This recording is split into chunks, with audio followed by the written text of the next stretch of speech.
नमस्कार, आकाश मराठी न्यूज मध्ये आपल्या सर्वांचं स्वागत आहे। आज हिंगोली लोकसभा क्षेत्रातील तालुका सेनगाव जिल्हा हिंगोली येथे राष्ट्रवादी काँग्रेस पक्षाच्या सेनगाव तालुका सदस्य नोंदणी व आढावा बैठक पार पडली। यावेळी पक्षप्रवेश सोहळा व पदाधिकारी नियुक्ती पत्र देण्यात आले। यावेळी मी उपस्थित राहून गाव तिथं शाखा, घर तिथं राष्ट्रवादी पक्षाचे संघटन वाढवण्यासाठी मार्गदर्शन केले।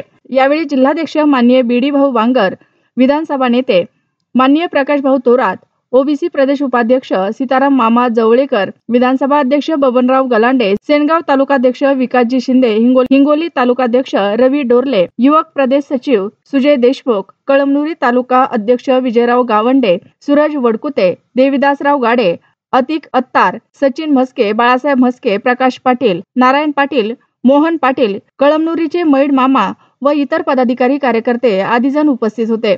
रामदास पाटील सुमठाणकर, प्रदेश कार्याध्यक्ष, दिव्यांग सेल, राष्ट्रवादी काँग्रेस पार्टी, महाराष्ट्र राज्य। अशाच नवनवीन बातम्या पाहण्यासाठी आमच्या आकाश मराठी या न्यूज चॅनलला सबस्क्राईब करा। बातम्या आवडल्यास बातमीला लाईक आणि शेअर करा।